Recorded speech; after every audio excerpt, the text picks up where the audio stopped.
On this episode of the Star Trek Universe podcast, we are jumping into our Discovery Rewatch, episode 111, The Wolf Inside, right the freak after this.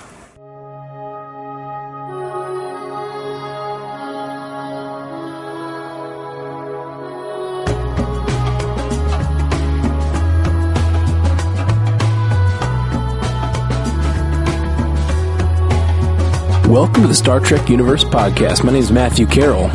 I'm David the Frick Robertson. Is everything the frick today? I don't know. It was a weird choice that I made at the top of the show, and now I feel compelled to follow through with it. I feel compelled to follow the frick through with it. All right. I like it. It's a, it's a choice.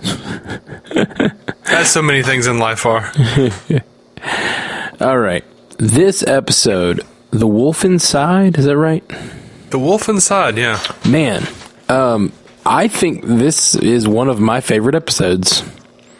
Really? I've been talking the last two episodes about how once you get into this mirror universe, I guess spoiler alert for this episode, but once you get into the mirror universe stuff, it is just super adventurous. It just feels that sense of adventure that I feel like is kind of missing from the first half of the season, and it is missing from a lot of Star Trek. It's just so there, and I just loved it. I love this episode. A lot of cool stuff happened. Yeah, and I think it's pretty established last episode that we're in the mirror universe at this point. Yeah, for sure. I don't think that's really spoilery. No, it's not. But yeah, I love seeing Ash face to face with Voq. Yes, the scene that's the standout scene for this episode is when Ash Tyler becomes Voq. Oh no, you're talking about, I'm so sorry. You're talking about in reality. I was thinking you meant metaphorically. Well, I meant, it's both, actually. Right. Like, I was just part of the reason I like it so much. Yeah, I was just talking about a different scene. I was thinking the ending when he's like, when you hear him talking to Burnham. I thought that scene was amazing. That scene is awesome. Why don't you give the summary real quick? We haven't done that. Okay, yeah, sure. I don't know. As per CBS All Access, as the crew continues their guise, Burnham undergoes a merciless mission in hopes of helping the U.S.S. Discovery return home.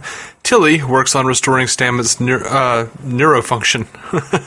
That is basically what happened. This is the episode where we get the rebels. We get to see Rebel Voq and Rebel Sarek. It's a really fun episode. I know what you mean, but I would not describe this episode as fun. Oh man. I think this episode's so much fun. What do you think of this episode? When I think of fun, I think of a lot of good one-liners. I think of, action and just like, hey, let's, Do you, Dave? I do. You tell me every action scene, you zone out.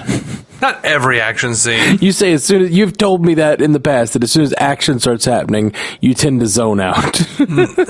I have also told you that if it goes on for too long, I zone out. Okay. Like a good example of action that I can really deal with, but almost goes too long, but doesn't, is the big action sequence, the final action sequence in the Avengers. Oh, yeah. Amazing fight sequence. Well, this had very few fight sequences. I agree with that. It's not an action-heavy episode, but the stuff that all the actors get to do, that's, I think, what I mean by this being a very fun episode. Yeah, I can see that. I do think that, I don't know, I just think they did a really good job. Like, they just dug their teeth into all of this material. Right. And I don't even necessarily just mean the actors doing a good job. I just think that all of the ways they flip the characters on their heads in this episode. You get Ash Tyler becoming Voq. You get Michael Burnham having to become this other version of herself and sort of losing herself. And then she's the tether for him, he's the tether for her, and then at the end they end up at such opposed sides. That's all super fun. I love how treacherous she has to be in this episode, even when she's trying to be kind. You know, she's trying to save the rebels, but that means all this treachery on the ship. And then she's trying to save Saru's feelings, and it means all this treachery. Not all this treachery, but she has to lie to him to save Saru's feelings. And I thought that was a big moment. Like, she's having to be dishonest in every interaction in her life. Yeah. And I thought this may be one of the more human episodes of Star Trek. This felt very natural in a way that a lot of Star Trek doesn't. In a couple ways, one of the things I wrote down as a quote was Tilly telling Burnham, "Hang in there, friend."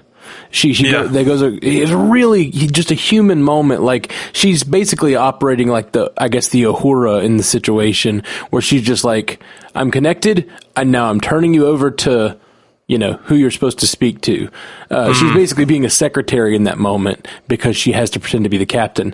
But the little hang in there, friend, is just so human and sweet. And then again, a little later, it's still Tilly. Tilly's just real human in this episode. When Stamets is apparently dead. Yeah. That was the most realistic death scene, reaction to death that I've seen on a Star Trek series, maybe. Yeah, she did a strong job. It's always so it's either over dramatized and beautifully, like a Star Trek 2 when Spock dies. That's a very over dramatized, actory death. I don't agree at all. I love it. I love it a lot, but I don't mean the acting is bad. Hear me out. I'm not saying it's bad. I'm saying and you cannot disagree with this. They give them incredibly poignant lines to speak right as they die. Like, that's what I mean by over dramatized. And I don't even mean it in a bad way. I just mean it is dramatized. I do disagree because, one, they don't get lines. Spock gets lines. Kirk gets lines. Not many. What were they? There were a few lines, right? Kirk says something to him. He says something like "why" or something. It's very little, but that whole thing. He gives a speech as he's dying. That is over dramatized. I'm sorry. He doesn't give us. He doesn't give a speech. It's very quiet. It's very intimate. He refers back to a conversation they had, but that's not what we're talking about here. Right. We disagree on this. That's fine. It's subjective. We'll talk about it when we actually go back and watch Wrath of Khan again. In Star Trek, there's scenes like that are dramatized deaths to kill off a beloved character. And then there are scenes like every red shirt dying, and red shirt metaphorically, not actual red shirts. I know statistically there actually is not a more likelihood of red shirts dying. But in the original series, or any of the series, when a crewman dies, it's just like bum bum bum, and then everyone just kind of stares in shock. There's always this like shocked moment, and just the Tilly's swing of emotions, where 1 second she thinks she's done something great and she's talking about getting a promotion, and then like that gets subverted by the fact that the man that's sort of her mentor dies in front of her, and then just instead of having like I don't know, it's just a very human reaction of just like weeping, and I loved it so much. She did a great job. Yeah, real good. So I just think that everyone they just did a lot. They did a lot of cool things in this episode with the characters. Yeah, I always enjoy the Mirror Universe episodes. They always do an interesting job of showcasing the darker sides of those characters.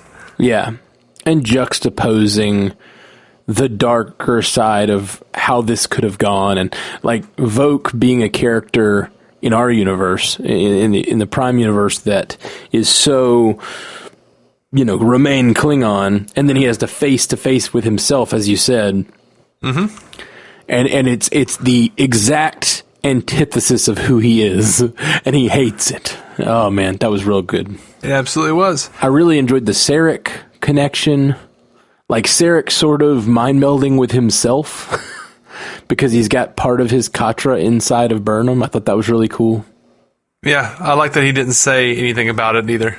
I like that he just kind of knew, like, this is some shit I ain't, no, she's good, but I'm going to keep this to myself. Yeah, well, he keeps it to himself, and I'm not even sure he fully understands it. Mm-hmm. Well, it don't matter now. He's dead now. Well, we're not sure, right? I don't know, because I thought the Emperor shows up or Empress shows up and blows the place up before the hour mark is up. So I assumed they do. She does, but she also says the evacuation is not complete. Mm-hmm. So it's very possible that some of the people got off of the plane. Yeah, you're right. You're right. And I don't remember how it goes from here. Spoiler alert, this has no bearing on what goes forward. I'm pretty sure Sarek doesn't show up again this season, but I don't think we're sure he's dead, is all I'm saying. That's really the biggest... and this is another scene I thought was super fun, but I understand this is not most people's definition of fun. When Ash Tyler goes full Voke in Burnham's quarters... Mm-hmm. That was such an amazing scene, and it very much evoked Angel going full evil on Buffy. Like I loved that scene. Burnham has been fighting her emotions most her life. Then she learned to embrace them. Then she started to sort of reject logic, and then she started to embrace love. Like she's gone on this big journey, and now she's embraced love with Ash Tyler. They've basically told each other they loved each other. They didn't say those words, but in a previous episode they said, "You know what I mean by that, right?" And she's like, "I mean it too." Yeah. So they've said they love each other, and then they're each other's tethers at this point, and then she has to look into his face and realize he's her worst enemy. You know? Yeah, her turn when he explains that he killed Culber. The way she reacted was just fantastic. She did such a good job with that. Yeah. Again, superhuman. Who directed this episode, I wonder? Because I think this was some of the best direction. Maybe that's mostly what I mean by how much fun this episode was. Mm-hmm. Someone named T.J. Scott. Has he done anything else? some Gotham. He directed some Gotham. Oh. Orphan Black, Spartacus. Orphan Black is the shiz. It is great. I still haven't gotten around to it. Oh, man, it's wonderful. I haven't gotten around to the last season yet. I watched the first few seasons, and then for some reason me and Alyssa fell off in the last season. Really good show, though. Really just amazing acting on a whole nother level. But interesting that he did some Gotham. I'd love to see what episodes he did. I'd have to go read them about him, though, because I don't remember any of the titles for sure. Oh, right. Okay. I thought Saru saving Burnham was awesome. Yeah. I liked all of the slave Saru things. Like, I liked all of that. Like, it was so interesting to see him. Like, it fit so perfectly, him being that type of character in the Mirror Universe. But his character wasn't really that different. But, seeing just like, it was like just a slight tweak. See, I see a big difference in that the sense of confidence that Prime Saru has in himself, and almost supremacy over others. Like, you kind of get the sense when he's looking down on others to some degree, and seeing him that one element in his personality shifting so much to where he is a slave. And when she asks him his name, he's like, slaves don't have names. Like, he can't even say his own name. It was quite a moment. Absolutely. I do think that that's just all it takes. This is just like one small tweak. Like, as in the Prime timeline, quote unquote, he has, he does have that confidence, and that informs almost everything he does except for his fear. You know what I mean? Like, yeah. He's very quiet. He's very gentle. He's very fearful. But just that one little, that one little change. Yeah. I don't know. It's interesting to me. It really is. A lot of these characters just have a small tweak to the kind of person they are that really makes for just a totally different character. I just love it. Mm-hmm. The episode ended with a great adventure moment. The transporter trick with Ash Tyler. Mm-hmm. Great. Just wonderful. Can't say enough about how good that was. For multiple reasons. I love when the good guys outsmart the bad guys. That's just fun. Mm-hmm. I love that it was believable that she would murder him. So, like, for a second, you really believed it. It was believable that they would just save him to save him. And then the third trick of having the data thing on him was amazing. My favorite part of that being a thing, though, is the fact that she's going through so much of her emotion is happening. She just realized the man she loves is her worst enemy. It is a very Buffy Angel moment. I loved it. I loved it so much. And he is just terrifying as Vogue. Just absolutely terrifying. When he really goes full Vogue, it's just so terrifying. And the fact that she's going through all this, but still figures out a way to outsmart the baddies and complete her mission. Her mission takes precedence over her emotions. Still in that moment, it was wonderful. Mm-hmm. Did it bother you that the Discovery didn't save those people that they beamed out into space at the beginning of the episode? No. I don't know that they may have, there's all kinds of headcanon we could use, but the thing I'm going to say is it seems like in this universe the transporters may operate differently, but it seems like to transport them, they'd have to be close enough and that seems risky to get close enough and it seems risky to do, period, because anyone could be looking out a window watching them die and then they disappear, you know?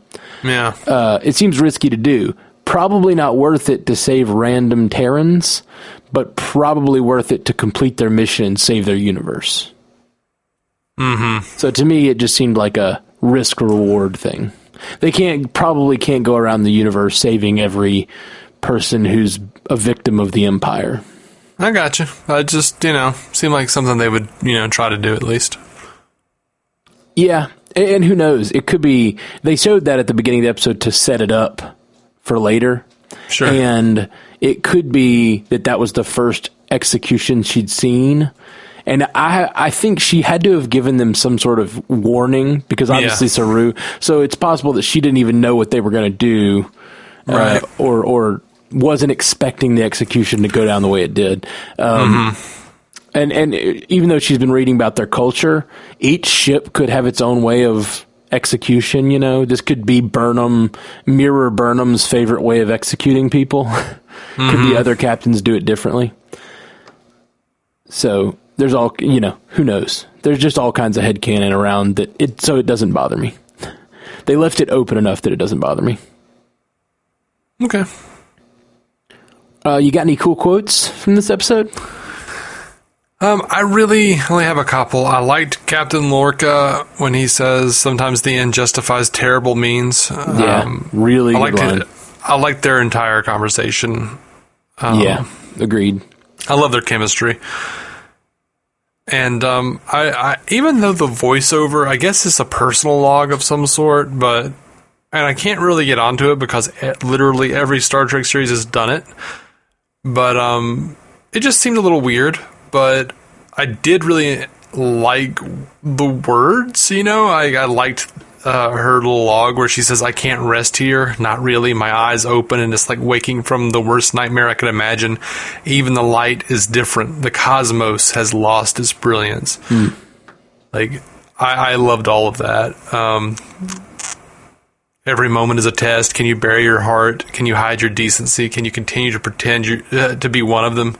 Even as little by little it kills the person you really are. I liked all of that. Yeah. That was all really solid to me. Just the result of such treachery on the human soul. Like, not only is she having to pretend to be such a horrible person, she's like pretending to be this mirror version of herself, but she is also experiencing what it's like to be a spy and to never be real with anyone in your life. Yeah. And then her only connection to her real life betrays her at the end. It's so rough, man. I did not feel these emotional stakes the first time I watched this series, and I'm regretful that I, for whatever reason, just wasn't. Maybe it's because I wasn't watching it close. I wasn't watching it as closely. I wasn't watching it as close together. But man, I'm feeling it this time. Your heart wasn't open, man. Maybe it wasn't. Maybe you it weren't wasn't. receptive. A heartbreaking scene and creepy as hell. Stamets holding Culber in the little corridor. Yes, I didn't fully understand the logic of that scene. Was that a hallway? They were like in a hallway. Did Stamets pick him up and drag him into the hallway to hold him and cry? It was all a little strange. It was strange, and I'm not sure exactly where that was supposed to be either. Like, I didn't catch that. I could probably look it up and answer that question because, internet. Sure. I don't think it's really an answerable question. They don't really say. They say it's on this deck and there's an electrical problem, which is why it's flashing. I liked how they explained the electrical problem because they were like, we want this to look really creepy and sinister and sad. Mm-hmm. But we can't just have him be in a darkened room. That's right. Let's give it an electrical problem. Mm-hmm. It's funny. It says it's in sickbay. Paul Stamets is still dazed, but holding Hugh Culber's body. Oh, it wasn't. See, it looked like it was in a hallway. That's what confused me. Yeah. If it's still in sickbay, that makes more sense because the body, he could have just crawled over to the body or whatever. Right. At any rate, I like the fact that he's still out of it. He's still talking about, seeing him through the forest, and he's just, I suppose we know who he's talking about, but he seems out of it, but he's still like cognizant enough to like cradle his dead husband. Yeah, it's like his body is doing the sad thing that his brain should be going through, but he's not experiencing it the same way because his brain is on some other shit. Mm-hmm. Oh man, that was pretty intense. Well, I got a couple quotes. I really liked the "You said I was your tether, Ash. I need one too." Mm-hmm. Liked that a lot. And then for the same thing in the same scene, that scene just really resonated with me. But man, the line where Ash says, "I resisted by thinking of you, the one I wanted to be human for, the one I love." Yeah. He's like declaring the extent of his love for her while he is transforming into her enemy. It's just such a sick scene. I love it. Yeah, it's good. It is a solid scene. All right. That is all my quotes. You got any other quotes? I don't think I do. You got any trivia? A little bit. And I did like this. It does say this on Memory Alpha, so, here we go. The title is referring to the expression wolf in sheep's clothing, but also, and referring to Vokes disguising himself as Ash Tyler, but also referring to Burnham, who has to find the wolf inside. Yeah. That's really cool. By the way, I love that Mirror Vogue called her the Butcher of the Binary Stars. I was like, hell yeah. Oh, did he? Yes. That's funny. So she's that in both universes? She's just like destined to be the Butcher of the Binary Stars? Yeah. That's funny. So there's a piece of trivia here that is spoiler section, so I'll move past that. Yeah. Let's see. They point out that Sarek has a goatee, and he's working. He's rebelling against the Terran Empire, which his son Spock is, if we're going by original series timeline, is loyal to the Terran Empire before he meets Prime Kirk. Interesting. But yeah, he has a goatee just like Spock and Mirror Saval did. Mm-hmm. And apparently, it does say that the Michael Burnham and Sarek of the Mirror Universe never had a father-daughter relationship, and I suppose that is true. I hadn't thought about it. Yeah, makes sense. Makes sense. They probably never really knew each other. This episode marks the first appearance of Andorians and Tellarites in Discovery. And it has the record for the longest teaser in Star Trek history. 14 minutes and 6 seconds. Whoa. I thought it was a really long time before the opening credits came. I was surprised when the opening credits came. Did not notice that. I did not notice that at all, but that's crazy. That's a crazy long opening sequence. Yeah, I've noticed that with like things like Gotham, or like I'm just sitting here watching it, I'm like, all right, I've already forgotten, and then like halfway through the show it's like do. Oh, okay. Yeah, that's funny. Cool. Well, did you have any spoiler talk you wanted to have other than that one piece? Not a lot. It was really just that piece because we brought it up on the show before. So I guess spoilers. Okay. Spoiler alert, StarTrekUcast.com if you got to leave us, but we're going to talk about the rest of the season 1. We have, as of now, we've seen it all. What was our last piece of trivia there? All right, so this episode reveals that Voq has been Ash Tyler since we met Ash Tyler. And Vaulting Ambition, the next episode, reveals that there was a real Ash Tyler. Right. I was assuming there was based on this episode because he says, I don't think I am Officer Ash Tyler or whatever. Plus, he just shows up in Starfleet and starts working there. I would assume there was some sort of like background check or like check with Starfleet. Yeah, that's what we've been saying. Like, it makes sense that there would be an Ash Tyler before Voq winds up looking like Ash Tyler. Yeah. I would assume that the Ash Tyler was taken prisoner and that they made Voq look like Ash Tyler. Yeah, I think so. Possibly even using parts from Ash Tyler. Mm-hmm. Gross. Ugh. So gross. I hadn't considered that. Oh yeah, I think he's basically wearing a Men in Black Edgar suit. Oh. I didn't need that. but it's Vincent D'Onofrio. All right, guys, that's about it for us. We are going to see you guys next time on more Discovery Rewatch. This was a really fun one. I can't wait to see the rest of the season. We're so close to the end. I maintain it was a really disturbing one. Not fun, disturbing. Ah, man. But brilliant for it. I think that I get fun from brilliant. That's the thing. It's like when those really brilliant moments, those cool juxtapositions, those cool conversations, and those turns. There's just so much happened in this episode, and it really, to me, that's fun. All right, guys. Peace. Live long and prosper. To reach out to us, hit us up at StarTrekUcast.com, at StarTrekUcast on Twitter, Star Trek Universe Podcast on Instagram and Facebook. Just search for us there, or send us a message at StarTrekUcast@gmail.com. If you'd like to hear more from David C. Robertson, check out the DC On Screen podcast or maladjusted.tv. And if you want to hear more from Matthew Carroll, that's me, check out the Marvel Cinematic Universe podcast or go listen to my music at MatthewCarrollmusic.com or anywhere you get music.